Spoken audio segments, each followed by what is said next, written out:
Bapak Ibu sahabat Smart ASN, video kali ini mengenai pengawas intern pemerintah. Semoga di video ini memberikan manfaat dan menambah pengetahuan Bapak Ibu sekalian. Sampai jumpa di video Smart ID berikutnya.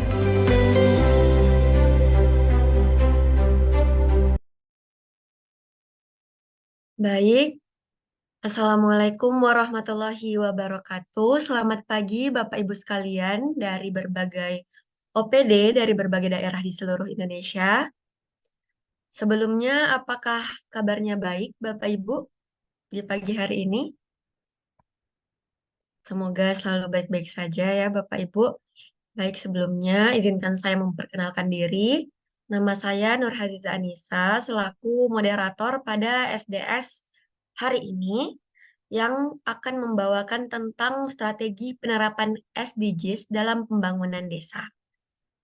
Nah, kali ini kita akan membahas tentang SDGs karena komitmen terhadap Sustainable Development Goals atau yang biasa kita sebut SDGs khususnya dalam pembangunan desa merupakan hal yang penting terhadap pembangunan berkelanjutan di desa yang menjadi tantangan dan bukan hanya menjadi tantangan bagi pemerintah, tetapi juga seluruh pihak, bahkan untuk masyarakat desa itu sendiri. Oleh karena itu, keberhasilan dari SDGs ini tidak dapat dilepaskan dari strategi dan sinergitas, mulai dari level pemerintah, masyarakat, hingga swasta. Nah, baik Bapak Ibu, mungkin karena ada Bapak Ibu yang hadir pada hari ini, yang pertama kali mengikuti SDS, sehingga baru mengetahui atau mungkin masih baru mendengar ya, apa itu SDS, atau mungkin juga baru pertama kali mendengar nama Smart ID. Oleh karena itu ada pepatah yang mengatakan tak kenal maka tak sayang, maka ada baiknya kita kenalan dulu dengan Smart ID dan juga SDS. Oleh karena itu, berikut kami tampilkan company profile agar Bapak Ibu mengenal lebih jauh terkait Smart ID dan juga STS. Operator boleh tolong itu.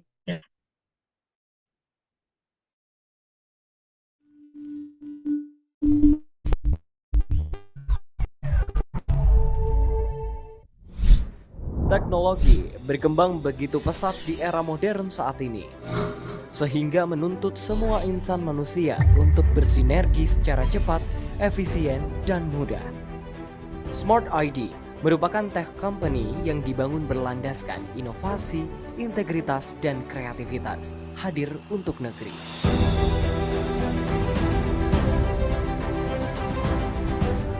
Berbagai permasalahan masih terjadi dalam tata kelola organisasi, khususnya pada organisasi sektor publik. Permasalahan tersebut diantaranya adalah manajemen kinerja dan perencanaan strategis yang kurang berkualitas, reformasi birokrasi yang belum optimal, lemahnya kompetensi sumber daya aparatur, inovasi pelayanan publik yang belum membudaya, serta pengembangan sistem pemerintahan berbasis elektronik yang belum terintegrasi.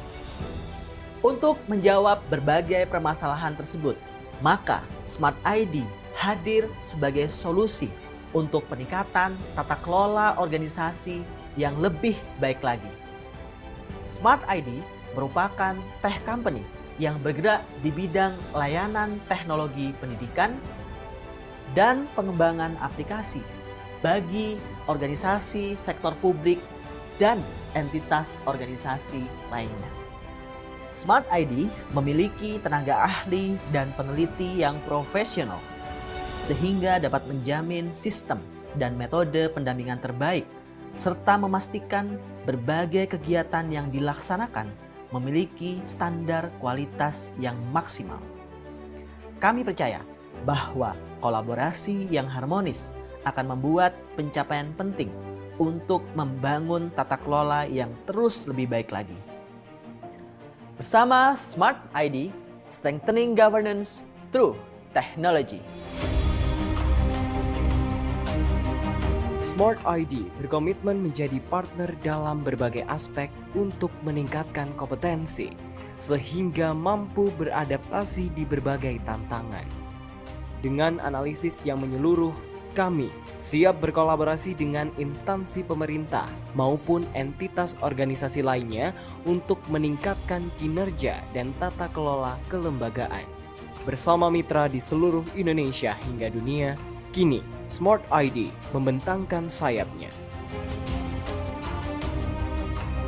Smart ID menghadirkan berbagai layanan yang disusun secara spesifik untuk mendukung peningkatan kapasitas tata kelola pemerintahan.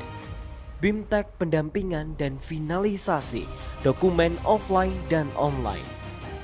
Seperti reformasi birokrasi, perencanaan, SAKIP, SPBE, keuangan daerah, maturitas sistem pengendalian intern pemerintah terintegrasi, inovasi pelayanan publik, pengembangan SDM aparatur dan kajian sektoral, serta menyediakan layanan pengembangan aplikasi sebagai penunjang tujuan organisasi. Berdiri di tengah perkembangan industri digital, Smart ID terus tumbuh melangkah jauh dan telah menjalin kerjasama dengan lebih dari 300 mitra mulai level pemerintah daerah hingga kementerian, serta telah menyelesaikan lebih dari 500 kegiatan dan akan terus berkembang. Guna mewujudkan visi perusahaan, kami menghadirkan layanan terbaik dan terintegrasi, berlandaskan kompetensi sehingga berhasil menciptakan sumber daya manusia yang unggul melalui spirit energi yang universal. Tenaga ahli dan peneliti berpengalaman dapat memberikan jawaban mengapa Smart ID menjadi pilihan terbaik sebagai mitra Anda. Kami akan selalu menjadi platform terdepan yang menjawab tantangan baru untuk mewujudkan harapan yang dituju.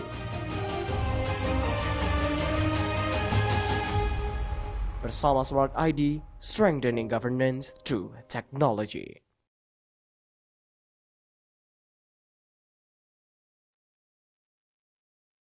Nah, baik Bapak Ibu, itu tadi video company profile dari kami Smart ID, yaitu Smart ID One Solution for All Government Problem.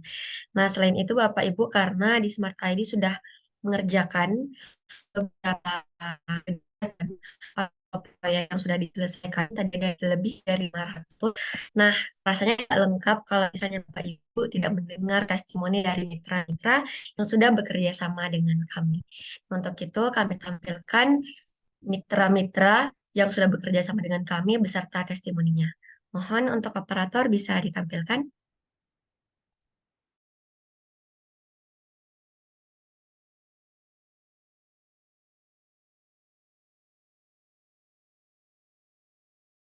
Saya Rahmanto, Kepala Dinas Kependudukan dan Pencatatan Sipil Kabupaten Asahan. Saat ini Pemkab Asahan telah melakukan kerjasama dengan Smart ID. Nah, mudah-mudahan kerjasama ini dapat meningkatkan kinerja Pemkab Asahan untuk menjadi lebih baik dan hubungan antara Pemkab Asahan dengan Smart ID menjadi lebih harmonis berikutnya. Selamat dan sukses buat Smart ID.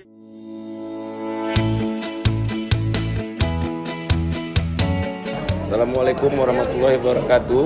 Selamat sore, salam sejahtera bagi kita semua. Saya Abid Putar SHMH sebagai Kabak Organisasi dari Kabupaten Asahan. Saat ini kami sedang menjalin kerjasama dengan Smart ID. Semoga kerjasama ini dapat berjalan dengan harmonis dan lancar.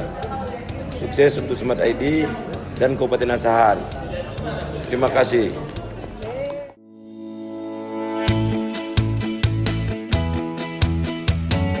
Assalamualaikum warahmatullahi wabarakatuh. Saya Zaili Oktasab Fitri Abidin, Kepala Dinas Dukcapil Kota Pagaralam, selaku peserta bimbingan teknis penguatan reformasi birokrasi tematik yang dilaksanakan oleh Smart ID yang berlangsung dari tanggal 29 sampai tanggal 31 Agustus 2023. Kami berharap semoga Smart ID bisa berperan besar bagi bangsa dan negara, khususnya dapat menjadi pendamping bagi seluruh pemerintah daerah, kementerian, dan lembaga untuk memajukan reformasi birokrasi yang berkelas dunia. Terima kasih. Wassalamualaikum warahmatullahi wabarakatuh.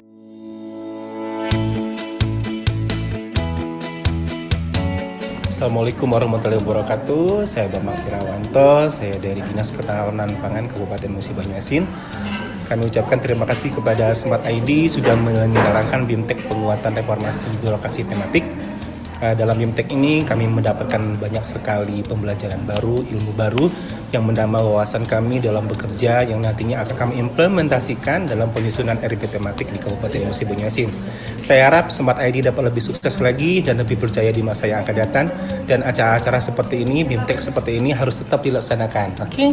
Dadah. Assalamualaikum warahmatullahi wabarakatuh.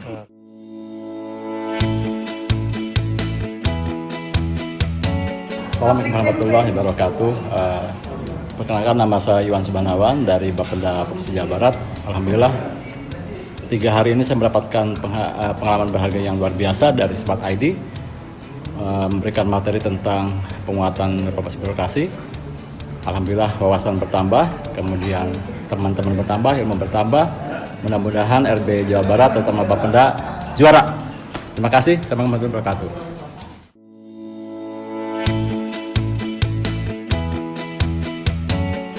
Halo, saya Yosi Anggraeni, saya dari Bapeda Kabupaten Ketapang.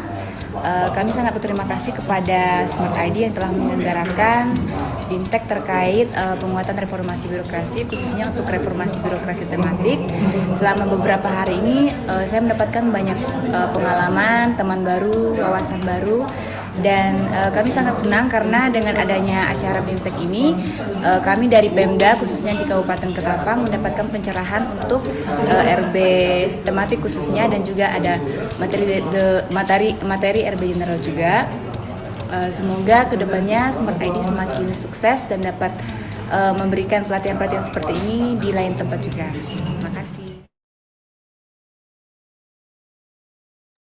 Baik, Bapak Ibu, itu tadi beberapa testimoni dari mitra yang sudah bekerja sama dengan Smart ID.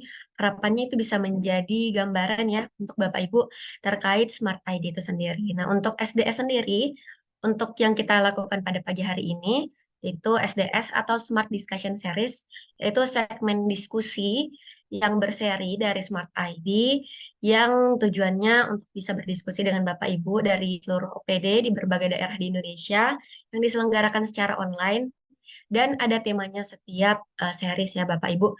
Jadi Bapak Ibu bisa untuk selalu mengikuti SDS dari Smart ID.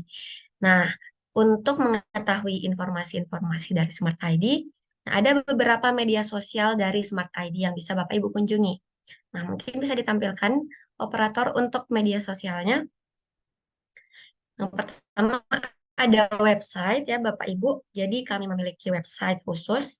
Di sana Bapak Ibu bisa mengakses informasi yang lengkap tentang Smart ID.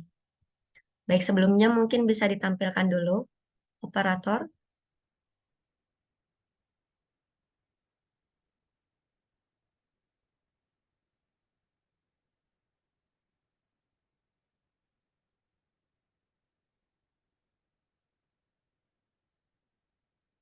Oke, jadi Bapak Ibu bisa mencari langsung ya di kolom pencarian di internet Smart ID. Nah, di situ Bapak Ibu bisa langsung mengakses website dari kami.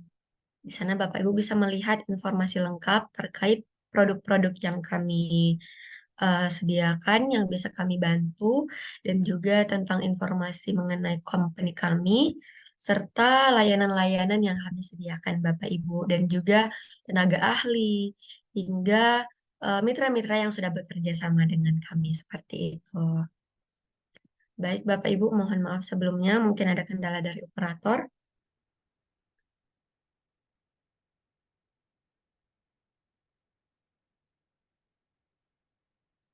Nah, ini dia kolom website dari kami ya Bapak Ibu. Nah, di sini Bapak Ibu bisa menekan read more untuk mengetahui lebih jauh tentang Smart ID. Nah, di sini Ada artikel-artikel yang kami terbitkan juga terkait isu-isu dari tata kelola layanan publik. Nah, ini ada beberapa produk yang kami sediakan. Oke.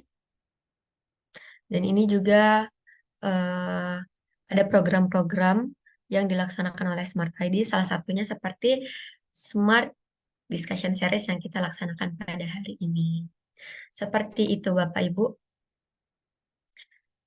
Nah, untuk Instagram sendiri bisa dilihat Smart ID underscore. Jadi untuk mengetahui update terbaru dari Smart ID dengan lebih cepat, Bapak Ibu bisa follow Instagramnya ya Bapak Ibu, agar Bapak Ibu tidak ketinggalan nih untuk informasi-informasi dari Smart ID itu sendiri. Nah, selain itu Bapak Ibu, kita ada giveaway nih Bapak Ibu. Nah, jadi Bapak Ibu mumpung saat ini sedang mengikuti SDS, nah Bapak Ibu bisa mengikuti giveaway yang sedang berlangsung nih. Mumpung sedang mengikuti, jadi sekali mendayung, dua tiga pulau terlampaui. Ilmunya dapat, dan hadiahnya juga dapat. Seperti itu Bapak Ibu. Lumayan ya Bapak Ibu ya. Di sini ada e-wallet nih untuk 3 orang nih Bapak Ibu. Senilai Rp100.000. Lumayan buat beli paket data gitu ya Bapak Ibu ya. Nah, bisa diikuti nih Bapak Ibu syarat dan ketentuan dari giveaway-nya. Bisa follow Instagram Smart ID, kemudian like dan share postingan Smart ID sebanyak-banyaknya, kemudian upload story selama mengikuti SDS, seperti itu. Nah, selain itu, Bapak Ibu, kami juga ada open donasi ya, Bapak Ibu, melihat kondisi saudara-saudara kita di Palestina. Nah, jadi Bapak Ibu yang sekiranya berkenan untuk eh, berdonasi untuk saudara-saudara kita di Palestina melalui Smart ID, Bapak Ibu bisa ikut pada ini open donasi yang kami buka di Instagram. Untuk info lengkapnya bisa cek postingan kami saja ya Bapak Ibu di Instagram, seperti itu Bapak Ibu. Nah, selain itu kami juga ada YouTube ya Bapak Ibu. Nah, di YouTube itu Bapak Ibu bisa mengakses video-video seperti SDS sebelumnya untuk Bapak Ibu yang mungkin baru ikut SDS pertama kali. Nah, bisa mengakses video-video SDS sebelumnya, mungkin bisa menjadi wawasan untuk Bapak Ibu terkait tata kelola pemerintahan, seperti itu Bapak Ibu. Dan juga acara-acara lain yang pernah dilaksanakan oleh Smart ID, biasanya kita posting di YouTube, seperti itu Bapak Ibu. Nah, baik. Nah, karena mungkin sudah ada nih ya Bapak Ibu yang bertanya di kolom komen materinya belum ya. Baik, sepertinya sudah tidak sabar ya Bapak Ibu untuk masuk ke sesi materi. Berhubung juga karena sudah ada pemateri kita di sini. Maka dari itu langsung saja untuk efisiensi waktu kita masuk ke sesi materi. Sebelumnya saya mau sapa dulu ya pemateri kita, yaitu di sini ada Ibu Dr. Bevaola Kusumasari, MSI. Selamat pagi, Ibu. Pagi Mbak, pagi Bapak Ibu semua. Baik, apa kabar Ibu? Apakah sehat? Iya, Alhamdulillah Mbak. Alhamdulillah sehat. Alhamdulillah. Sudah siap Ibu untuk Ya, memulai bisa. kegiatan pada hari ini?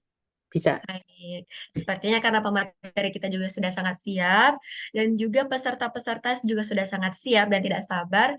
Nah, oleh karena itu, untuk materi kali ini akan dibawakan oleh Ibu Dr. Bevaola Kusumasari, MSI, yang merupakan tenaga ahli dari Smart ID, bahas terkait strategi penerapan SDGs dalam pembangunan desa. Untuk itu, waktu dan layar saya silakan kepada Ibu. Baik, terima kasih Mbak Anissa. Bismillahirrahmanirrahim. Assalamualaikum warahmatullahi wabarakatuh. Ini ada teman-teman ya dari seluruh Indonesia. Ada macam-macam nih saya kalau lihat dari mana. Ada Lombok, ada Langsa, ada berbagai hal, Sumsel ya. Kemudian ada macam-macam ini. Oke, kita mau belajar bersama tentang SDGs ya. Bagaimana strategi penerapan SDGs itu dalam pembangunan desa. Oke, baik. Pertama, perkenalkan dulu, saya dipanggilnya Bu Ola. Saya juga di Smart ID sekaligus dosen Visipol UGM di Yogyakarta. sudah 23 tahun menjadi dosen. Baik, ini apa namanya? Kita belajar sedikit sharing tentang SDGs. Udah pada pernah semua ya ke desa di Bali yang bersih ini? Ya, kalau Bapak Ibu mau jalan-jalan ke desa di Bali, ini ada desa paling bersih di Indonesia. Pertama, banyak orang bicara tentang SDGs. Kita sering dengar tapi nggak terlalu paham itu barang apa sih, itu ngapain, disuruh apa gitu. Nah, ini saya, kalaupun ada Bapak Ibu yang sudah tahu, ini sekedar tambahan aja, tapi kalau ada yang belum tahu, mungkin ini menjadi masukan. Orang bicara SDGs itu levelnya bukan di Indonesia aja, tetapi itu level di dunia. Di dunia di mana pada tahun 2015 setelah MDGs yaitu Millennium Development Goals itu berakhir di tahun 2015, mereka mengadakan rapat di dunia yang pingin dunia ini menjadi lebih baik. Tidak ada yang ditinggalkan di belakang, no left people behind. Jadi semua kalau maju bersama, senang bersama, bahagia bersama. Nah, namun kan untuk mewujudkan tatanan dunia yang luar biasa itu harus dipecah-pecah menjadi levelnya negara. Negara punya karakteristiknya sendiri, punya budayanya sendiri, punya model pemerintahannya yang sendiri juga ini. Sehingga ini harus ada satu kerangka kerja yang komprehensif nih. Di mana kerangka kerja itu mencakup berbagai aspek. Orang mau maju itu harus didekati dari aspek ekonominya, sosialnya, lingkungannya, seperti itu harus didekati. Nggak hanya sekedar mendekati, tapi mereka punya tujuan untuk pembangunan ini harus berkelanjutan. Jangan hidup untuk hari ini saja, tapi juga hidup untuk selanjutnya. Nah, sehingga mereka mulai mendiskusikan bagaimana sih kerangka kerja yang komprehensif ini. Pastinya diskusi ini melibatkan berbagai pihak. Pemerintah, swasta, masyarakat sipil di seluruh dunia. Ini latar belakangnya. Kemudian di Indonesia pastinya juga bagian dari dunia. Kita juga mengikuti apa sih yang dunia kehendaki. Dunia kehendaki kan yaitu pembangunan ini berkelanjutan. Untuk apa pembangunan berkelanjutan ini? Untuk mengatasi berbagai tantangan. Karena kita semua sadar nih, kita ini hidup penuh tantangan. Tantangannya apa? Tantangan sifatnya global ya, di semuanya punya. Kemiskinan, jangan pikir kalau Indonesia itu cuma negara Indonesia aja, cuma negara berkembang aja miskin. Enggak. Bahkan di Amerika tingkat kemiskinannya itu tinggi. Kalau yang disebut teman-teman misalnya saya kebetulan mengajar digital governance, tata kelola digital ya. Itu mungkin teman-teman bilang Korea canggih dan sebagainya. Enggak, di sana juga ada yang namanya digital divide atau kesenjangan atau gegar digital itu juga ada di negara-negara yang kita anggap maju. Amerika, Australia semuanya banyak, bahkan 50% dari negara Amerika itu memiliki kesenjangan digital yang tinggi. Nah, kemiskinan ini juga menjadi masalah yang sifatnya global. Semua negara di dunia mengalami kemiskinan, ketidaksetaraan, perubahan iklim, degradasi lingkungan, perdamaian, dan keadilan. Jadi SDS ini mencoba mendekati semua permasalahan yang dirasakan oleh seluruh negara-negara di dunia. Itu dengan mereka kemudian menetapkan 18 tujuan global. Kalau di Indonesia, SDGs ini, Sustainable Development Goals ini di bahasa Indonesia kan menjadi tujuan pembangunan berkelanjutan yang aktor utamanya adalah Bappenas. Itu jadi pemerintah sudah memberikan amanat untuk Bappenas mengelola tujuan pembangunan berkelanjutan Indonesia. Nah, kemudian mengapa kok penting tujuan pembangunan berkelanjutan ini? Karena dengan adanya nanti kerangka kerja, kita bisa mengatasi kemiskinan dan ketidaksetaraan. Jadi arahan-arahan konkret untuk mengatasi kemiskinan dan bentuk-bentuknya itu mulai harus ada. Nah, mungkin teman-teman yang di daerah udah mengisi ya form RB, situ kan ada cara mengatasi kemiskinannya seperti apa dan macam-macam. Perlindungan lingkungan ini juga nggak kalah pentingnya karena menekankan bahwa kita hidup bukan untuk hari ini. Kalau kita nggak menjaga pelestarian lingkungan, kita tidak mencegah perubahan iklim, beradaptasi dan mengelola sumber daya dengan baik, maka kita punya akan potensi kekurangan dari sumber daya di kemudian hari. Kemudian adanya juga pentingnya SDS ini untuk merangkul semua ekonomi menjadi inklusif, bukan eksklusif. Kalau eksklusif kan kelompok tertentu, tapi kalau inklusif itu semua orang. Tujuannya bahwa semua orang bisa merasakan pembangunan di setiap negara, itu ya, bukan di Indonesia aja. Nah, manfaat yang lainnya di bidang pendidikan dan kesehatan pastinya meningkatkan akses. Semua orang bisa merasakan pendidikan yang berkualitas, punya layanan yang bagus sebagai fondasi pembangunan manusia. Juga pembangunan yang berkeadilan. Ini mendorong supaya adil secara gender, hak asasi manusia, pemberdayaan semua kelompok termasuk kelompok rentan. Ada kemitraan global bahwa pentingnya kolaboratif melibatkan negara. Kalau dulu kita nutup pagar masing-masing. Kalau sekarang ini dengan adanya SDGs kita menurunkan pagar, kita menyambut baik semua tamu kita untuk kerjasama, transfer teknologi, pengetahuan, sumber daya keuangan. Nah, yang paling mudah untuk didekati dari level yang besar itu, negara-negara itu, yang paling sangat dekat dengan masyarakat itu adalah desa. Itu. Kenapa desa? Kita lihat dulu ya desa. Jumlah desa di Indonesia ada hampir 84.000 desa. Jumlah penduduk Indonesia, ini menurut BPS dari Statistik Indonesia 2023, ada hampir 276 juta orang Indonesia. Penduduk yang bekerja di sektor pertanian, kehutanan dan perikanan lebih dari 38 juta. Hampir 39 juta. Nah, ini faktanya. Kemudian kita lihat fakta yang lain lagi. Ini fakta yang lain.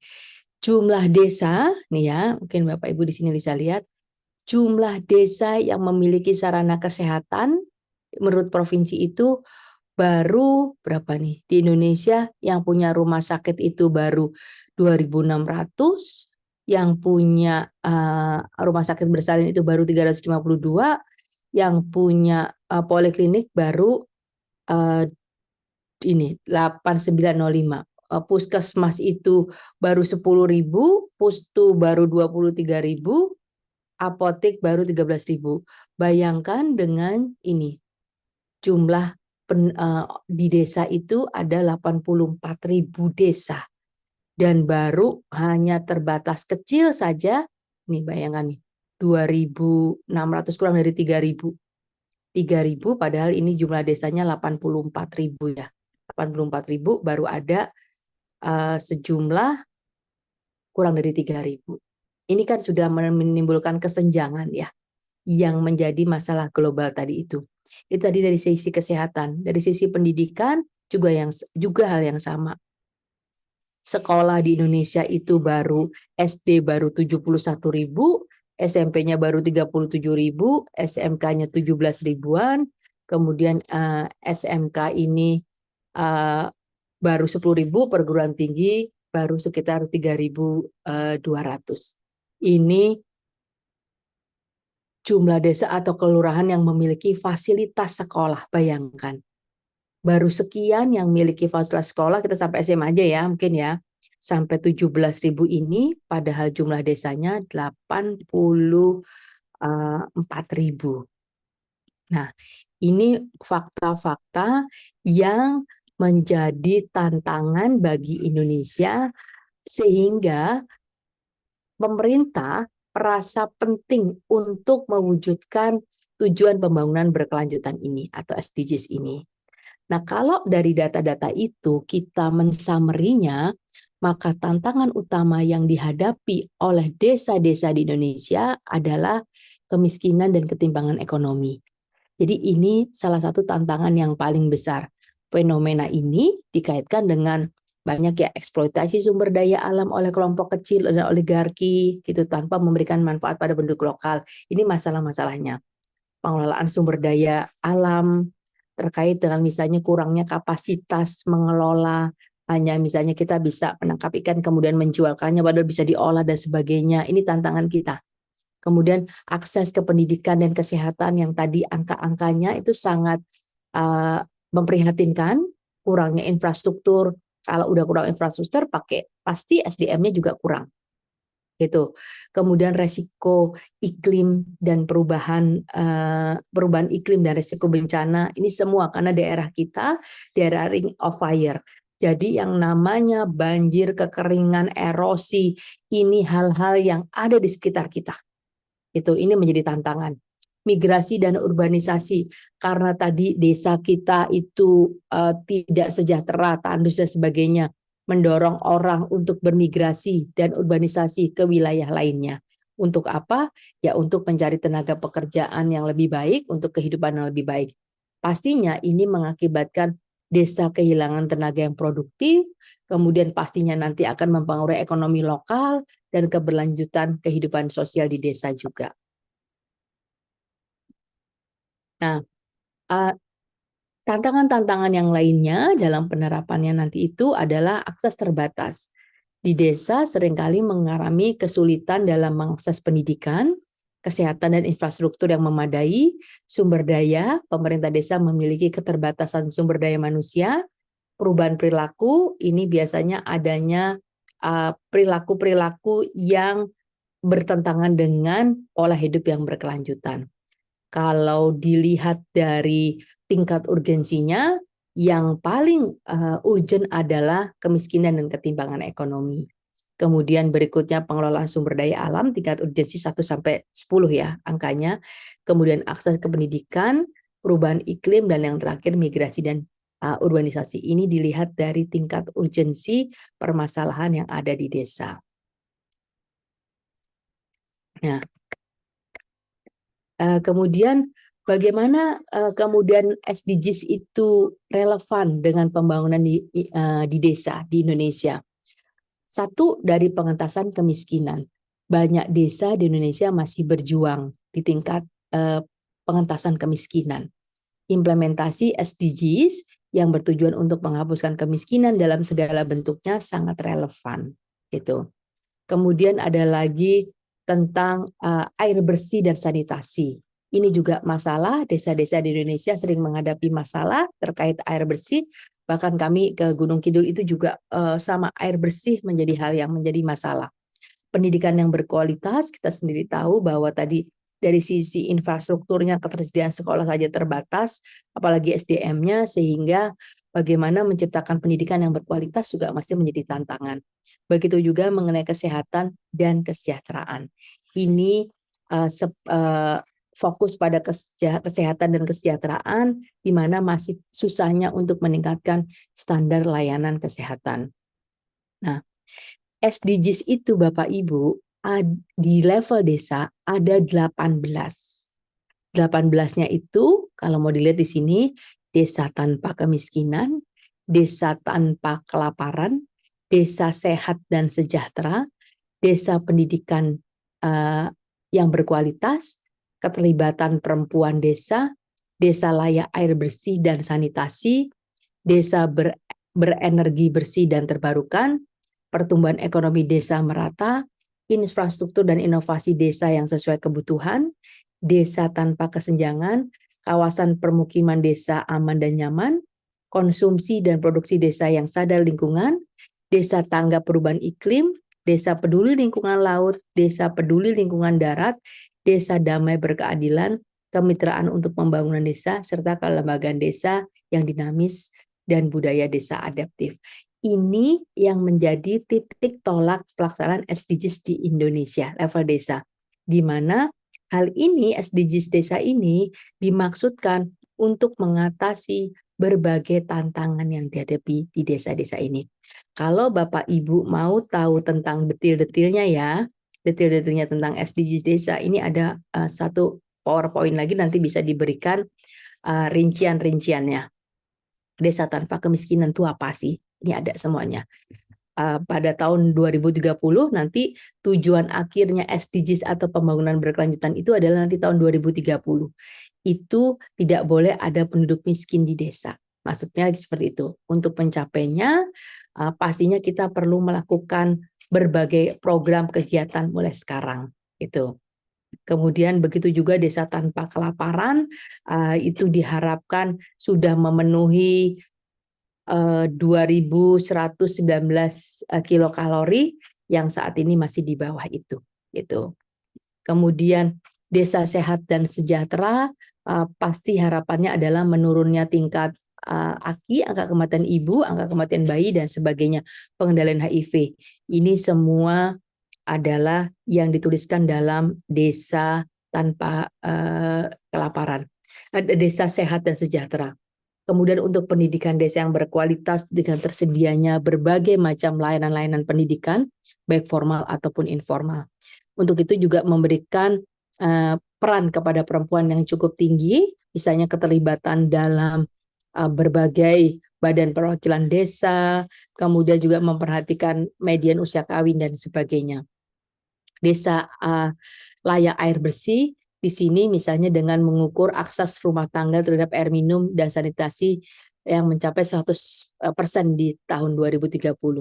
Desa berenergi, bersih dan terbarukan, bahwa desa memastikan bahwa semua orang memiliki akses terhadap energi.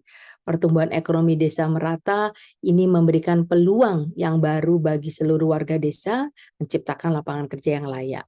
Infrastruktur dan inovasi ini menciptakan misalnya infrastruktur di bidang pertanian, perikanan, sektor-sektor lainnya. Desa tanpa kesenjangan, adanya penurunan dari kemiskinan itu untuk mengurangi kesenjangan, maka perlu diukur nanti koefisien Gini desa. Kemudian kawasan pemukiman yang nyaman, ini mulai dari terbukanya ruang terbuka hijau, lapangan olahraga, tempat usaha, pengelola limbah, dan sebagainya. Konsumsi dan produksi desa sadar lingkungan, ini bahwa bagaimana desa bisa memiliki kemampuan untuk mengelola lingkungannya sendiri. Kemudian juga tanggap terhadap perubahan iklim, bagaimana adaptasi yang akan dilakukannya, juga peduli pada lingkungan laut sebagai sumber penghasilan, juga lingkungan darat yang sama. Kemudian desa damai berkeadilan itu supaya target-target kriminalitas, KDRT juga menurun. Kemudian perlunya berbagai mitra, perguruan tinggi, dunia usaha, dan sebagainya ada di sini. Kemudian juga kelembagaan desa yang dinamis dan budaya desa yang adaptif ini seperti meningkatkan peran-peran gotong royong, partisipasi tokoh agama, dan sebagainya. Ini adalah 18 SDGs-nya Bapak Ibu. Nah, sekarang kita lanjut ya. Tadi kalau mau detail apa sih 17-18-nya itu. Nah, kemudian bagaimana tadi SDGs itu relevan dengan Indonesia, kita lihat di sini. Nanti aksi SDGs itu berkontribusi terhadap 74% capaian tujuan pembangunan nasional yang berkelanjutan dari aspek wilayah dan kewarganegaraan. Kemudian dari aspek kewilayahan, kenapa diletakkan di desa SDGs itu? Karena 91% wilayah Indonesia adalah wilayah desa. Jadi 11 tujuan pembangunan nasional itu erat kaitannya dengan kewilayahan desa. Kemudian aksi menuju tercapainya 12 SDGs desa nomor 7-18 itu berkontribusi 91% pencapaiannya terhadap tujuan pembangunan nasional berkelanjutan. Dan dari lihat aspek kewargaannya, 43% penduduk Indonesia ada di desa. Jadi ini penekanan kenapa kok harus diletakkan di desa. Nah, lalu bagaimana contoh konkret tujuan SDGs ini berlangsung yang berhubungan langsung dengan desa? Misalnya energi terbarukan. Jadi ada berbagai contoh di desa-desa itu yang mulai menggunakan panel surya. Misalnya khusus untuk desa-desa terpencil, di mana yang susah akses misalnya dari jalur PLN-nya misalnya, yaitu mereka bisa menciptakan energi-energi terbarukannya yang ramah lingkungan. Kemudian juga ada kerja layak dan pertumbuhan ekonomi untuk mendukung SDGs 8 melalui pemberdayaan ekonomi lokal, pengembangan UMKM, dan keterampilan wirausaha. Kemudian kota dan komunitas berkelanjutan, ini pengembangan infrastruktur yang berkelanjutan dan inklusif, termasuk perubahan dan transportasi. Lalu, bagaimana strategi utamanya dalam penerapan SDGs di desa? Yang paling penting adalah kita perlu memberdayakan masyarakat. Masyarakat desa itu sumber yang luar biasa dalam pengambilan keputusan, perencanaan, mereka harus dilibatkan dan implementasi. Kedua, juga kita harus memperhatikan pengembangan SDM dengan memberikan kesempatan mereka melanjutkan pendidikan tinggi, dengan mengikuti serangkaian pelatihan, pemenuhan kebutuhan dasar. Ini adalah bagian dari strategi utama penerapan SDGs di desa. Kita juga harus mengajari orang-orang di desa itu pengelolaan sumber daya alamnya. Memastikan bahwa sumber daya alam yang berkelanjutan itu di sektor pertanian, perikanan, dan ekowisata itu terus kita didik seperti itu. Kemudian dengan kondisi lokal. Nah, ini jangan lupa bahwa kondisi lokal di setiap daerah justru adalah kekuatan yang luar biasa, potensi yang luar biasa. Jadi setiap desa itu punya potensi apa? Nggak usah mencari sesuatu yang nggak ada di desa kita. Jadi justru di desa kita punya apa, kemudian kita kembangkan sebagai kekuatan. Tuh.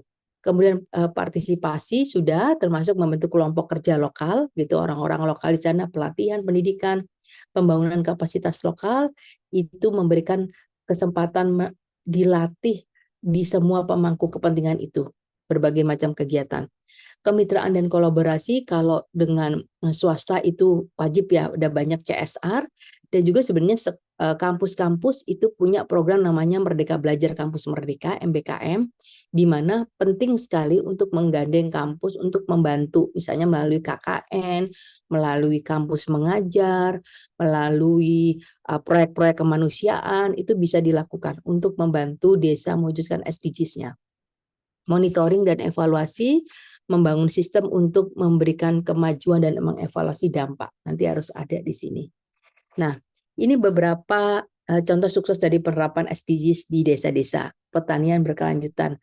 Banyak desa-desa yang menerapkan pola pertanian organik. Sekarang ini pangsa pasar organik itu terbuka luas, Bapak Ibu. Jadi banyak orang mulai sadar dengan hidup yang sehat, sehingga tidak mau pertanian atau apapun yang asupnya dalam tubuh itu mengandung pestisida, sehingga pola-pola pertanian yang organik ini yang memanfaatkan kompos, pengendalian hama alami ini menjadi pangsa pasar yang besar sekali, gitu, untuk seluruh masyarakat Indonesia. Pemberdayaan masyarakat, banyak sekali program-program koperasi, pelatihan dan pengembangan usaha mikro itu yang menjadi tulang punggung justru keberhasilan kayak COVID pada saat kemarin itu ada di UMKM-nya. Kemudian energi terbarukan, ini banyak yang membentuk panel surya gitu di lautan yang jadi angin itu udah mulai kurang, tapi kemudian mengambil energi terbarukan itu dari ombak, dari lautan itu dipasang panel-panel surya itu.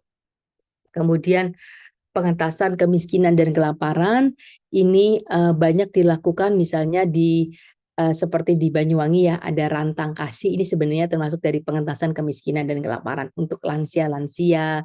Kemudian dibantu untuk bekerja sama dengan misalnya pihak driver online gitu ya, untuk mengantarkan kepada lansia-lansia itu.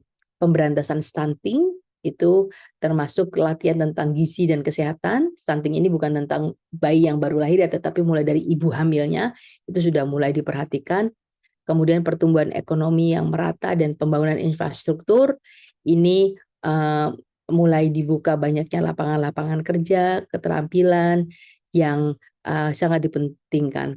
Kemudian pengurangan kesenjangan sosial dan ekonomi itu berkaitan dengan mempromosikan inklusi sosial, kesetaraan gender gitu, gak usah takut kalau ini tidak ada lagi sekarang profesi laki-laki dan profesi perempuan itu sama, laki-laki bisa melakukan, perempuan juga bisa melakukan, sama aja. Perlindungan hak asasi manusia, akses yang adil terhadap sumber daya dan peluang. Nah, untuk mewujudkan hal tersebut kita pastinya butuh rencana aksi. Rencana aksinya ini menyangkut beberapa hal. Di sini saya tulis berapa nih? 6 apa berapa? Oh, ada banyak, ada 10 ya, ada 10. Pertama, kita harus membikinkan seperti peningkatan kesadaran dan pendidikan. Melalui apa? Bisa melalui kampanye informasi, bisa melalui edukasi. Kampanye di level desa untuk meningkatkan kesejahteraan dan pemaparan masyarakat tentang pentingnya pembangunan berkelanjutan. Ini biasanya kita lakukan dengan berbagai macam workshop. Jadi diadakan di desa gitu dengan berbagai macam kampanye, workshop-workshop dan sebagainya. Tujuannya apa? Untuk kesadaran dan pendidikan bahwa yang kita pengen capai di SDGs desa ini adalah sebenarnya untuk semua orang di desa. Itu bukan proyek pemerintah atau program atau jargon-jargon, enggak. Itu adalah rencana aksi yang nyata. Kemudian penyesuaian dan dengan kondisi lokal, analisis kebutuhan.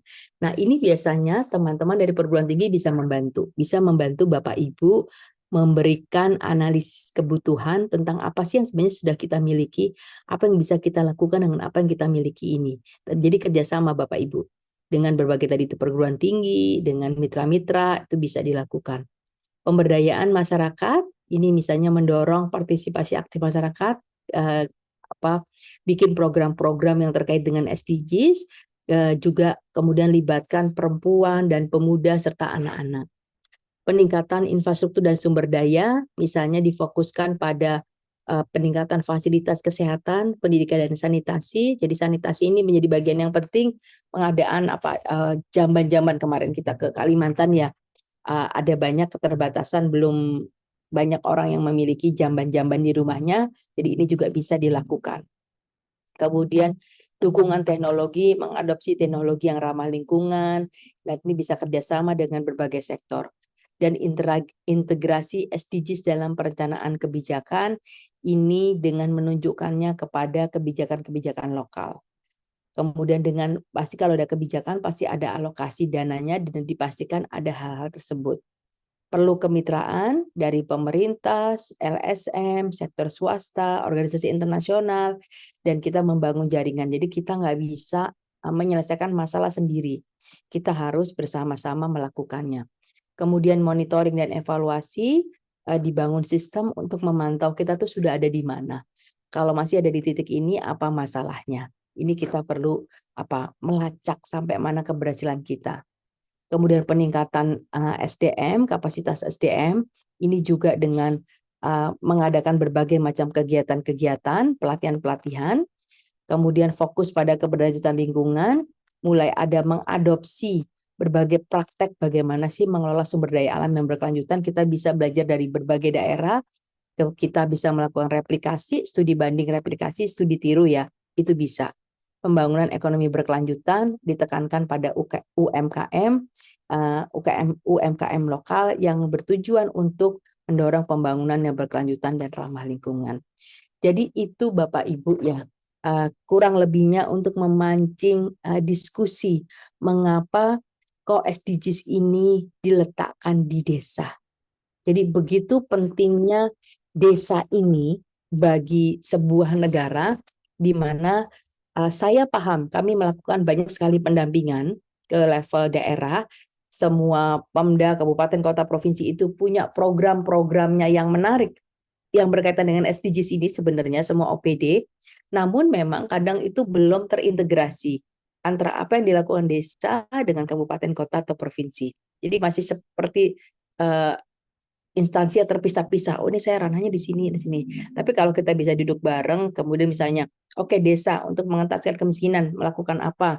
Kemudian pemerintah daerah mentop up-nya, itu akan menjadi lebih baik karena kita sebenarnya sedang berusaha mengatasi satu hal yaitu SDGs tentang kemiskinan tadi itu, desa tanpa kemiskinan. Hal-hal seperti itu.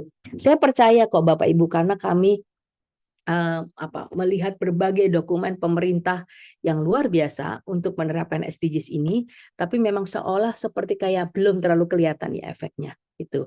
Ini hanya tentang duduk bareng dan berbagai cara itu bisa dilakukan. Kami pernah mencoba melakukan MSD, multi stakeholder dialogue. Jadi duduk bareng bersama berbagai pihak untuk memetakan, oke, daerah kita misalnya Gorontalo, kita punya masalah di pariwisata. Nah, sektor swasta apa kemudian yang bisa membantu? Pemerintah daerah punya apa? Perguruan tinggi bisa punya apa? Kita duduk bareng untuk memecahkan masalah tersebut. Nah, itu bisa masuk dalam satu tujuan SDGs itu tadi. Itu. Baik, itu hanya beberapa contoh Bapak Ibu. Jadi memang SDGs ini bukan sekedar jargon, tapi SDGs ini artinya adalah kerja keras, gitu, kerja keras, dan kita perlu kerja keras yang berkolaborasi. Nah, di sini nanti mungkin kita bisa diskusi hal-hal yang kita bisa sharing satu desa, satu pemerintah berlanjut.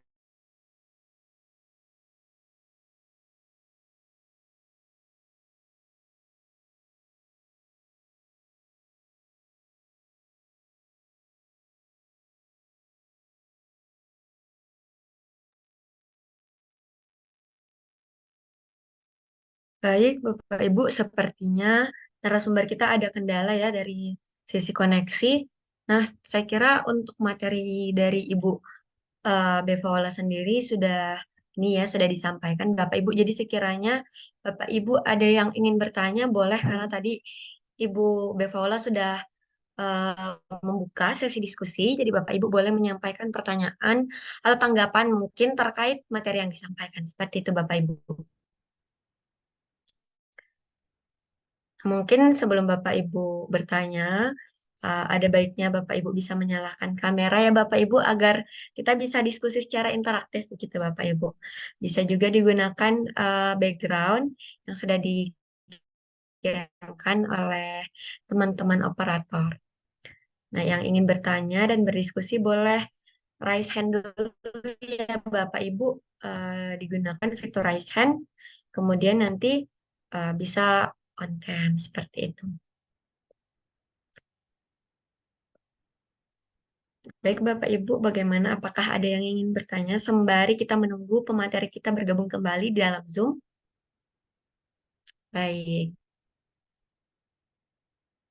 Baik Bapak Ibu, boleh disampaikan pertanyaan atau tanggapannya terkait materi yang disampaikan pada pagi hari ini.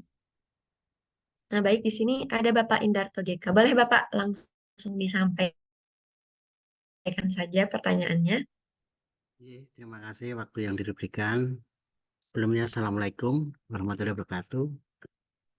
Kami dari pendamping desa Bu, Kabupaten Gunung Kidul. Nama saya Indarto. Mungkin yang saya tanyakan, kami sudah sering gimana ya, membumikan SDGs desa.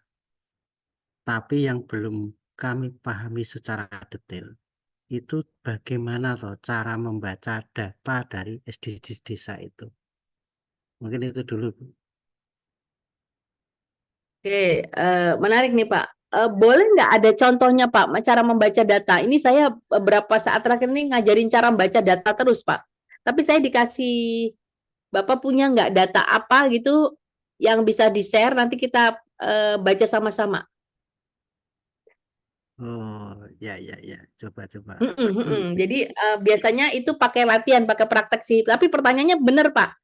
Karena kita suka diberikan data, ini loh Bu, data ini terus bingung bagaimana membacanya. Nah, ambil contoh Pak, nanti dari data itu biasanya kita bisa tahu apa sih sebenarnya masalah yang dihadapi, kemudian apa penyebabnya dan kita bisa solusi apa gitu. Jadi kalau Bapak bisa menampilkan contoh nih, Bapak udah jadi co-host, jadi bisa diizinkan untuk share. Kami akan bantu.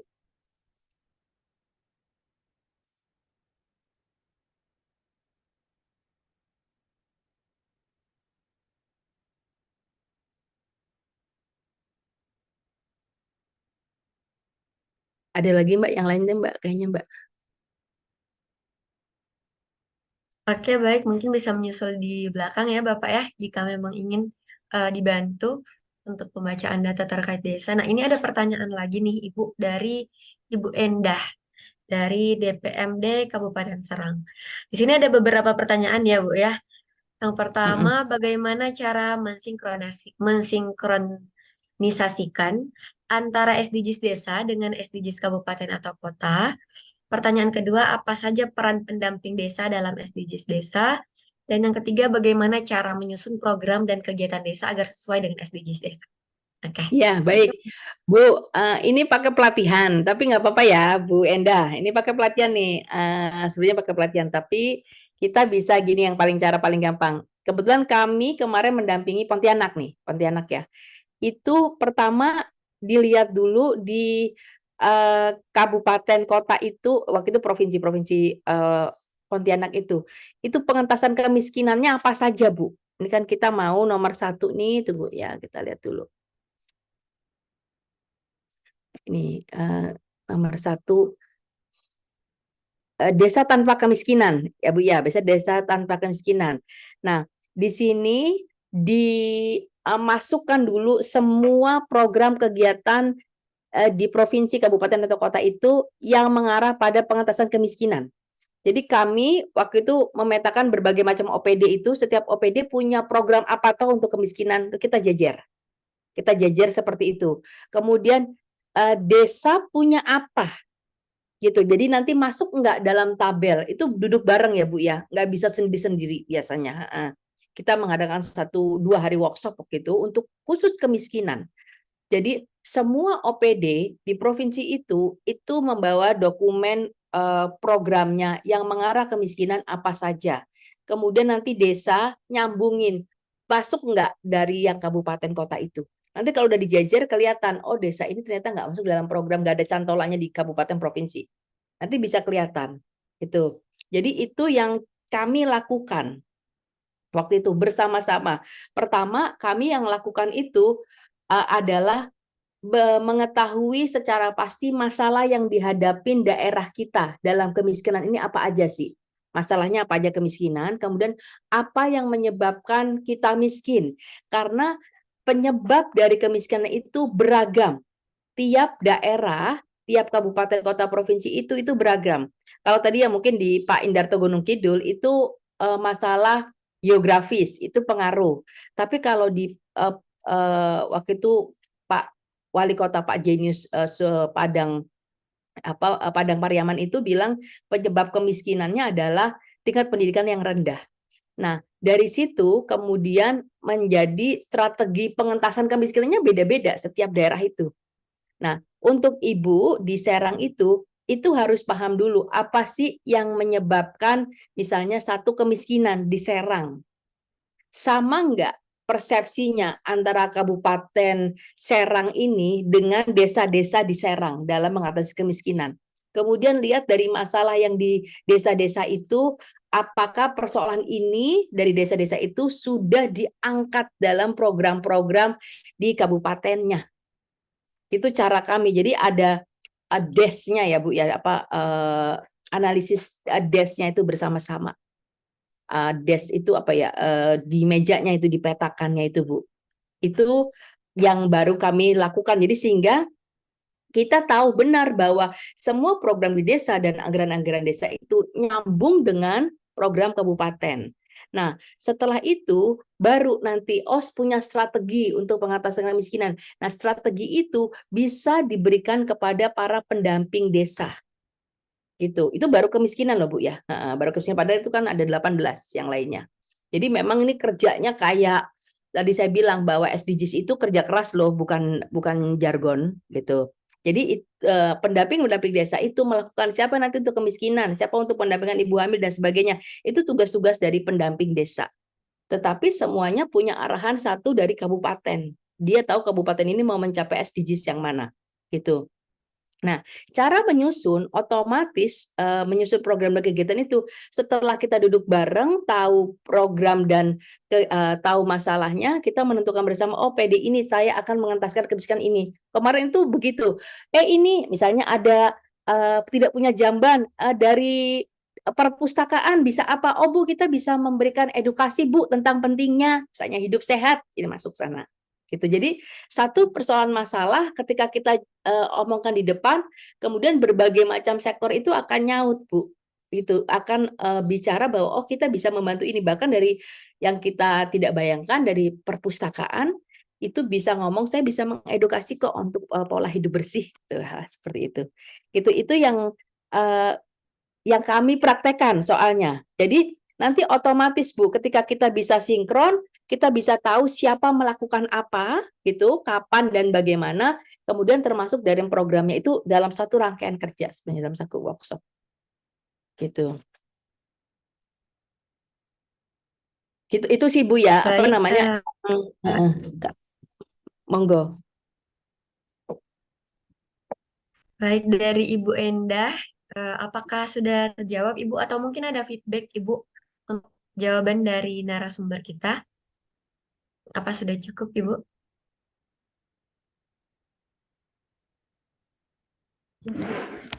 Yang terkait pendamping desa ya, untuk pendamping desa ini. Nah, mungkin ini contohnya, Bu. Halo. Oh, J. Itu Ibu bisa buka, yang ngapunten itu aslinya bisa dibuka untuk web umum, itu masuknya ke SID Kemendesa.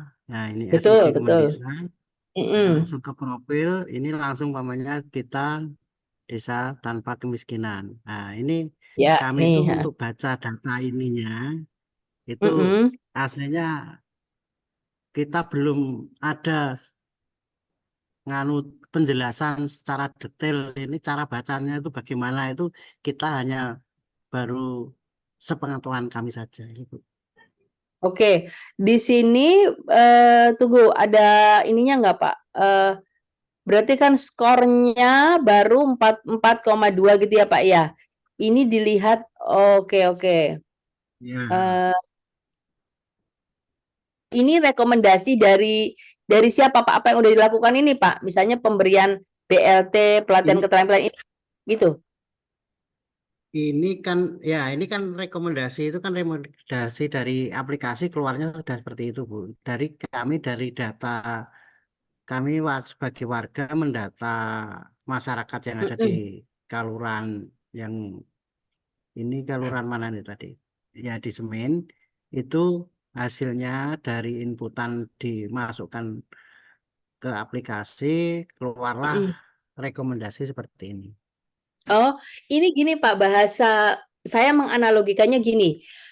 Ini Bapak sakit apa namanya asam urat, misalnya gitu ya. Nilai asam uratnya sekian. Nah, untuk itu obatnya adalah hal seperti ini, gitu. Nah, justru Bapak itu harus fokus di desa Bapak itu apakah sudah ada pemberian BLT, pemberian akses modal. Ini nih obat Pak sebenarnya Pak. Ini bagus nih, kalau saya nih bagus sekali aplikasi ini karena dia sudah mampu memberikan obat. Nah, ini pertanyaannya apakah obat ini sudah ada di tempatnya Bapak di Gunung Kidul? Mana yang belum? Supaya Bapak bisa menaikkan gitu. Supaya ini tadi asam urat ya, kasarnya asam urat ya Pak. Asam uratnya jadi nilainya normal gitu loh. Gitu, Ini tuh obat. Bapak justru nggak usah mikir yang jauh-jauh. Kayak apa ya aku mengatasi kemiskinan. Oh, ini udah ada obatnya kok. Oh, berarti aku perlu pemberian bantuan BPJS. Ya udah sekarang mampunya desa ngasih berapa? Tuh. Oh, aku harus pemetaan analisis kemiskinan. Oh, aku nggak bisa cara meta. Oke, kita di Gunung Kidul Bapak kerjasama dengan UGM minta KKN-nya masuk ke Gunung Kidul untuk melakukan pemetaan. Nah, gitu Pak. Supaya ini obatnya nih udah dapat. Oh, pelatihan keterampilan bagi masyarakat miskin. Kunjungi Pak, ada Universitas Gunung Kidul, UGM dan sebagainya, kampus-kampus di Jogja itu yang suruh KKN-nya ke desanya Bapak dan minta program. Programnya adalah tadi itu pengatasan kemiskinan yang apa. Nah, udah. Jadi jangan cuman gini, maksud saya jangan desa Pak, ini desa akan ada mahasiswa dari kampus tertentu untuk KKN. Oh ya, nggih, monggo, terima kasih, jangan gitu. Tapi kami mau ya desa kami dibantu untuk apa tuh tadi Bapak minta apa di situ? Itu. Kami mau dibantu desa kami ini mana Semin untuk minta apa di sini yang obatnya. Nah, sarannya di sini, betul. Gitu. Jadi Bapak minta nanti jangan program itu dari kampus, karena kadang kampus juga bingung kita bantu apa ya gitu. Gitu Pak, ini udah sip banget Pak gitu. Jadi cocok. Heeh. Oh, supaya apa namanya pendataan BLT dan sebagainya. Ah, ini minta Bapak minta berdasarkan obat tadi itu. Gitu ya Pak Indarto, karena saya tahu Gunung Kidul itu daerah tujuan KKN seluruh kampus di Jogja. Jadi Bapak kaitkan itu, kalau sumber dayanya terbatas, nggak apa-apa, desa memang sumber dayanya terbatas, tapi kita punya kekuatan dari perguruan tinggi. Ya, Gitu. Gitu ya, kebayang ya Pak ya. Jadi ini nanti SDGs, Bapak kan itu kan setahun bisa beberapa kali tuh KKN, nanti misalnya dari kampus A fokusnya pada kemiskinan aja SDGs nomor 1, kampus B fokusnya pada SDGs nomor 2 gitu aja Pak. Jadi malah KKN itu sudah mengarah kepada SDGs nomor berapa. Dan gitu. Kecil-kecilan dulu ngikutin tadi sarannya. Tadi itu insya Allah bisa berhasil. Gitu. Bapak punya sumber daya yang gak harus dari diri sendiri. Nah, nanti anak-anak KKN itu bisa cari uang juga kok, Pak. Bisa jadi resources. Gitu. Gitu ya Pak Indarto ya.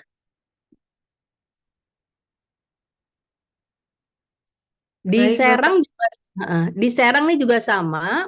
Nanti untuk mengadakan multi stakeholder dialog itu bisa kerjasama dengan kampus. Karena Bapak Ibu, kenapa saya menekankan kampus terus? Karena kami di kampus punya program MBKM, Merdeka Belajar Kampus Merdeka, di mana memang dituntut untuk kampus itu terjun langsung mengatasi problema yang ada di masyarakat. Itu sebagai 1-2 semester wajib hukumnya. Semua perguruan tinggi seluruh Indonesia. Gitu. Nah, ini justru SDGs ini menjadi peluang untuk kerjasama. Jadi Bapak Ibu nggak usah harus merekrut orang. Udah susah, hidup susah kalau kayak gitu. Kita nggak kayak gitu, tapi kita memanfaatkan mana potensi yang paling gampang dari kampus. Gitu. Kemudian ini ada ya dari Bu Larencia, dari Lamandau. Apakah penerapan SDGs itu menyesuaikan dengan keadaan desa? Iya, wajib Bu, wajib. Pertama kita kan tadi udah punya harapan desa itu harus apa, ada 18. Nah mungkin cita-citanya desanya di Ibu itu mau berapa SDGs yang dicapai. Itulah yang diterapkan, nggak usah harus 18 dulu. Nanti kita apa namanya kewogen bahasa Jawanya, nanti muntah penuh. Tetapi kita mau butuh berapa dulu? 2 dulu gitu, 1 dulu nggak apa-apa bahkan. Gitu. Jelas memperhatikan karakteristik wajib, makanya itu kita perlu karakter desa kita ini misalnya kuat di apa tadi UMKM-nya. Oh berarti kita SDGs nomor berapa yang mau dicapai gitu.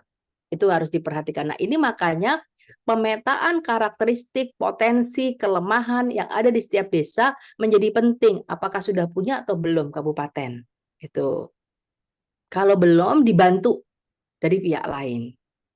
Itu ya Bu ya. Bu Larensi ya. Bu Larensi apa Pak Larensi? Itu Mbak. Monggo Mbak yang lainnya. Baik. Ibu, ini ada yang raise Ibu. Yang raise Silakan. ya Ibu sebelum di kolom komentar. Bapak Abdul Haris, boleh disampaikan secara langsung Bapak pertanyaannya? Oke, terima kasih Ibu atas paparannya dan Mbak Nur Hasisya, moderator yang punya waktu. Saya tertarik dengan apa yang tadi dipaparkan oleh Ibu dan contoh yang ditampilkan oleh teman dari Gunung Kidul terkait dengan data atau obat untuk SDGs di desa. Tetapi dalam praktek di lapangan, Bu, saya kebetulan perkenalan Bu, saya Abdul Haris dari Dinas PMD Kabupaten Pekalongan. Jadi seringkali di praktek di lapangan kita sudah memaparkan ini problem di setiap desa terkait dengan kondisi masing-masing desa sesuai dengan target kinerja SDGs 18 SDGs. Tetapi ternyata desa kadang mempunyai agenda tersendiri, Bu. Apalagi kalau sudah menyangkut kepentingan politik di elit desa. Nah, ini kadang-kadang kita untuk mempertemukan antara agenda SDGs desa dengan kepentingan politik elit di desa itu tidak mudah, Bu. Nah, sementara ketika kita mau kita paksakan tidak bisa ada Karena tidak ada sanksi ketika desa tidak menggunakan dana desanya untuk mengalokasikan anggaran sesuai dengan problem itu. Karena mereka kan yang penting dalam koridor penggunaan dana desa, Mas. Oke lah. Tetapi sebetulnya itu tidak menusuk pada problem utamanya sesuai dengan tadi kasus-kasus di desa itu, problem-problem yang sebetulnya harus diterapi dengan peta SDGs desa. Itu gimana, Bu? Karena di dalam regulasi terkait dengan anggaran desa itu tidak ada punishment ketika desa itu harus sesuai dengan problemnya. Kan mereka punya otoritas untuk menggunakan sesuai dengan kepentingan elit-elit di desa itu, Bu. Jadi beberapa kasus di desa kita problem seperti itu, sehingga harapan untuk percepatan penanganan SDGs di desa kadang-kala kita terbentur tembok ketika sudah dikaitkan dengan kepentingan di desa sendiri. Itu, Bu, problem dari kami. Terima kasih, Bu. Ya, Assalamualaikum. betul. Apa yang Pak Haris sampaikan itu betul banget, Pak Haris.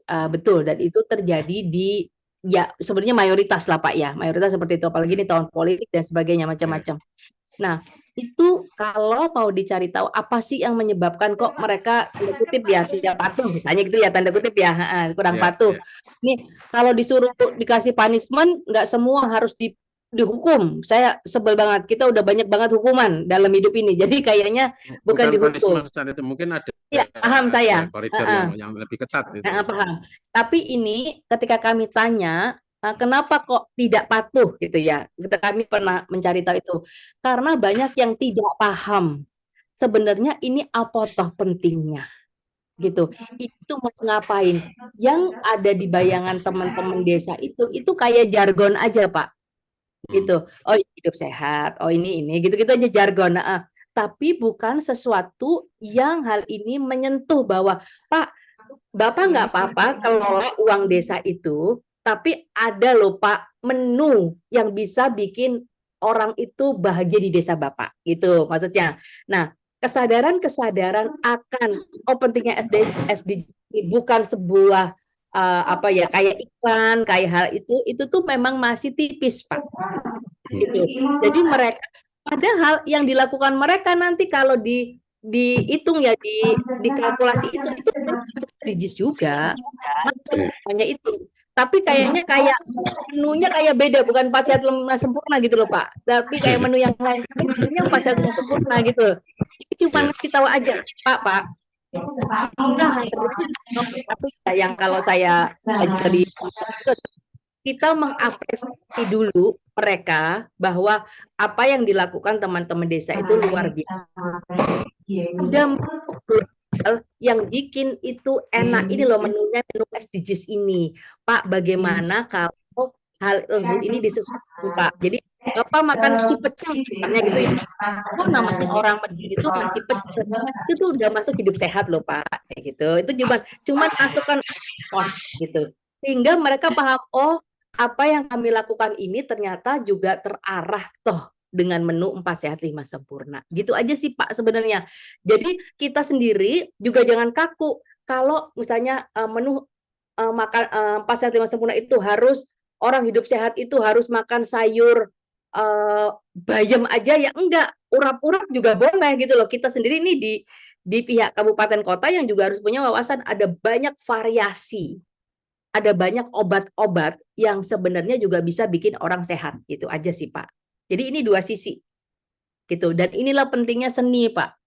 Seni dalam berdialog, seni bernegosiasi. Nanti kalau kurang, Pak Lurah, Pak, ini dirimu kurang ini, Pak. Nih kurang ada di sini, Pak. Coba Pak bikin ini gitu tuh. Jadi ada nggak bisa saklek dekati dengan peraturan. Waduh itu kerja keras banget Pak. Datang bernegosiasi apa toh Pak mau apa yang dilakukan. Itu tuh capek Pak. Kami datang ke desa-desa kayak gitu, aduh ya Allah, kerjaan doang isinya Pak. Gitu. Itu sih Pak sebenarnya, gitu. Jadi jangan yang isi dokumen, kadang pada orang-orang nggak mau digituin Pak. Saya paham tuh. Tapi dengan datang sebenarnya Bapak apa, jadi mengedukasi. Nanti Bapak dari PMD ya, itu bisa turun sebagai nanti tahun Iya, 2000. Bu, saya biasa di desa, Bu, kan pekerjaannya di desa, Bu. Nah iya, Tapi ya itu, Bu, pakai kalau metode sudah gitu menyangkut aja, Pak. kepentingan. Metode gitu aja. Metode bahwa Iya, wah ini ada sesuatu gitu aja. Gitu sih Pak. Tapi Bapak udah di jalan yang benar kok. Tenang aja Pak. Heeh. Iya, Bu, Udah. terima kasih. Tapi itulah Nah, salah satu tantangan kita mempertemukan SDGs dengan kepentingan politik di desa itu, Bu. Jadi, bisa. Ya nanti terima dikemas. kasih. Kita kemas. Terima Nggak apa-apa, kasih, nggak Bu. apa-apa. Iya, Betul, betul iya, itu. terima kasih, Bu. Terima kasih ya Pak. Ya. Siapa lagi Mbak? Terima kasih Pak Aris. Nah, ini ada pertanyaan lagi di kolom komentar, Ibu. Bagaimana membangun kesadaran atau konsep pemahaman SDGs kepada masyarakat desa itu sendiri, terlepas dari program yang sudah disediakan instansi masing-masing. Nah, Begini, kebetulan, iya, ya baik Ibu, saya lanjutkan dulu Bu. Kebetulan Ibu Mary Sihite ini yang bertanya, bekerja di bidang pemberdayaan masyarakat, ikut dalam beberapa kegiatan pelatihan, namun beberapa kali masyarakat minim informasi. Kebetulan pelatihannya di Bumdesa, gitu Ibu. Boleh Ini baik, dijawab? baik. Kalau mau ngajarin sampai level paham itu, Bu, kita harus mendekati dari apa yang sudah dimiliki mereka. Jangan dari kita. Jadi misalnya mereka punya program apa, itu. Bapak, Ibu yang ke desa itu harus paham apa sih program desa A. Udah punya program ini. Kemudian coba masukkan program itu ke dalam 18 SDGs tadi itu. Oh ini udah ada di sini nih, ini cantolannya nih masuk. Nanti kelihatan keranjang yang kosong. Gitu. Ini Bapak Ibu yang belum ada di SDGs nomor sekian gitu. Tapi kalau kita ngasih tahu ini adalah SDGs seperti yang ini, saya yakin itu tidak akan masuk ke mereka.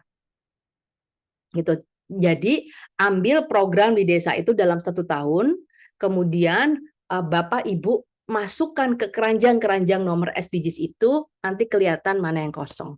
Disitulah nanti Bapak Ibu pertama memberikan apresiasi, oh dari 18 keranjang ini yang sudah Bapak Ibu ini bagus, ini akan mencapai kayak gini, ini yang belum. Nanti di sana akan tahu, oh kita tuh sudah menuju ke sana toh, gitu. Oh kita tuh masih jauh, oh kita belum. Nah, seperti itu yang dilakukan. Jadi ada dari kitanya dulu yang effort. Kalau cuma ngasih tadi ini SDGs desa ada 18 gitu, nggak masuk Bapak Ibu.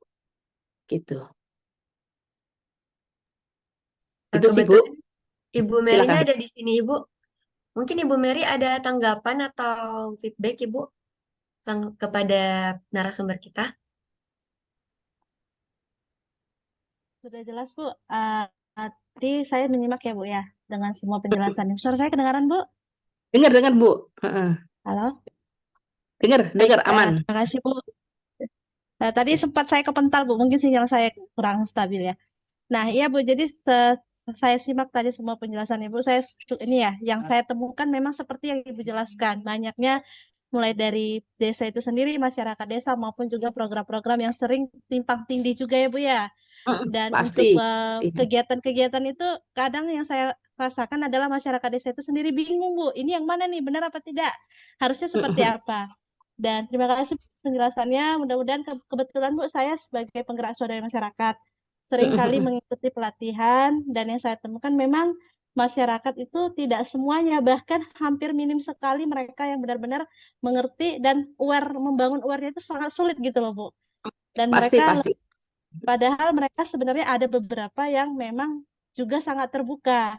Jadi menjembatani yang minim ini dengan yang terkadang yang acuh ya Bu ya, apatis itu kadang dalam saya lakukan kegiatan pelatihan itu sulit Bu seperti itu.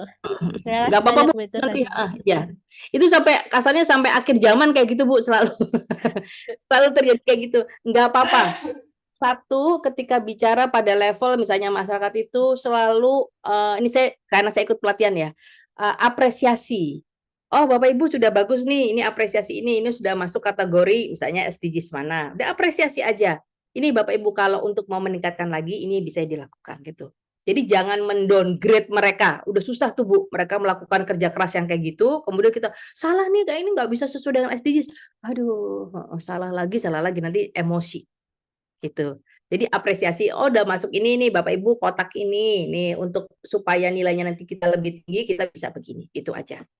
gitu. Itu apa namanya, kata ini saya ini ya ikut pelatihan apa berkomunikasi, itu cara yang paling mujarab gitu.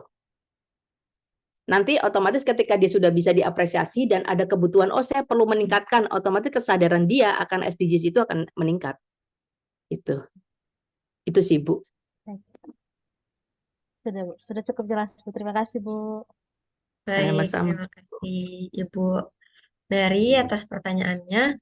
Nah, berhubung sudah tidak ada pertanyaan lagi ya Bapak Ibu, atau mungkin sebelum kita tutup, apakah Bapak Ibu masih ada yang ingin bertanya begitu? Oke, baik sepertinya sudah tidak ada lagi yang ingin bertanya ya Ibu. Nah, mungkin dari Ibu ada closing statement begitu Ibu terkait materi kita hari ini. Baik, makasih Mbak Anissa. Jadi Bapak Ibu, sekali lagi SDGs ini bukan sekedar nambahin pekerjaan bagi Bapak Ibu, tapi SDGs ini adalah cita-cita supaya tidak ada orang yang merasa ditinggalkan, bahwa kalau kita senang ya bersama-sama, bahagia bersama-sama. Itu sih menurut saya ini mulia sekali. Bapak Ibu yang ada di Zoom ini adalah orang-orang yang terpilih untuk membantu mewujudkan kebahagiaan banyak orang, karena kita kerja di pemerintah ya, birokrasi, dan kita alhamdulillah bersyukur untuk bisa membantu mewujudkan kebahagiaan dari teman-teman itu. Jadi selamat bekerja keras, SDGs artinya bekerja keras, kita bersama-sama, pastinya Smart ID ya bisa mendampingi nanti Bapak Ibu kalau ada kebingungan dan sebagainya, insya Allah kita siap membantu. Terima kasih, itu aja Mbak Anissa. Terima kasih Ibu. Dan saya juga ada kutipan terkait tema kita ya pada hari ini, itu dari Bung Hatta bahwa Indonesia tidak akan bercahaya karena obor besar di Jakarta, tapi akan bercahaya karena lilin-lilin di desa. Nah ini secara langsung ditegaskan dari Bung Hatta ya dari dulu bahwa dari dulu desa adalah prioritas seperti itu. Terima kasih Ibu atas materinya hari ini, penyampaian materinya sangat luar biasa dan semoga bermanfaat ya untuk Bapak Ibu Smart ASN dari berbagai daerah di Indonesia. Terima kasih untuk Ibu Bevaola. Semoga sehat selalu Ibu dan semoga apa yang disampaikan hari ini bermanfaat untuk kita semua. Terima kasih Ibu. Nah, baik Bapak Ibu, itu tadi sesi diskusi kita pada hari ini. Nah, sebelum menutup acara kita pada pagi hari ini, mungkin ada testimoni dulu nih dari Bapak Ibu yang mungkin bisa disampaikan ya terkait SDS kita pada hari ini. Apakah ada yang bersedia Bapak Ibu mungkin untuk menjadi relawan menyampaikan testimoninya terkait SDS pada hari ini? Saya mungkin dari Bapak Ibu yang tadi bertanya, mungkin bisa menyampaikan testimoninya Bapak Ibu. Oke, kalau belum ada yang bersedia jadi relawan, izin saya tunjuk ya Bapak Ibu ya, untuk bisa menyampaikan testimoninya. Mungkin di sini Bapak Abdul Haris bersedia Bapak untuk menyampaikan testimoninya Bapak.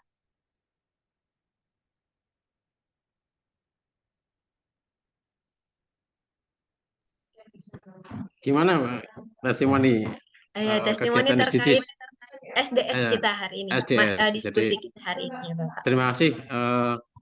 Beberapa kegiatan SDS saya ikuti karena terutama yang menyangkut tentang desa, karena saya kebetulan bekerja di institusi pemberdayaan masyarakat desa.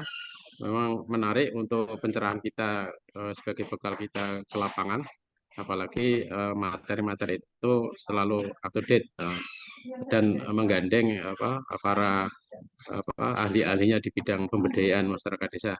Terima kasih Bu Ola, Ibu di UGM Ibu ya. Saya dari Polokda Bu dulu. Terima kasih. Mudah-mudahan SDS bisa intensif untuk pendampingan kami terutama bekal kami di desa. Terima kasih banget untuk SDS dan Ibu Ola. Saya Eri, Assalamualaikum warahmatullahi wabarakatuh. Waalaikumsalam warahmatullahi wabarakatuh. Terima kasih Bapak. Jadi itu ya tadi sesi diskusi kita, dan untuk Bapak Ibu yang sekiranya nanti ada permasalahan atau problem atau kebutuhan yang butuh untuk dibantu Bapak Ibu terkait mungkin pendampingan atau bimbingan teknis, dan bimbingan teknis itu biasanya ada tema-tema khususnya ya Bapak Ibu. Nah itu bisa untuk menghubungi kontak dari Smart ID atau mungkin ada dari Smart ID langsung yang nanti menghubungi OPD-OPD dari Bapak Ibu. Nah, itu nanti mungkin kita bisa bekerja sama atau berkolaborasi ya ke depannya Bapak Ibu. Nah, itu saja mungkin untuk SDS kita pada pagi hari ini. Bapak Ibu bisa mengisi link absensi dan juga bergabung di grup WhatsApp untuk bisa mengetahui updatean-updatean terbaru nanti terkait SDS-SDS selanjutnya. Kurang lebihnya mohon maaf apabila ada tutur kata yang kurang berkenan. Saya mewakili Smart ID, minta maaf dan juga berterima kasih sebanyak-banyaknya untuk narasumber kita pada pagi hari ini dan juga Bapak Ibu yang telah hadir dan berpartisipasi secara aktif. Saya akhiri, wassalamualaikum warahmatullahi wabarakatuh, selamat pagi.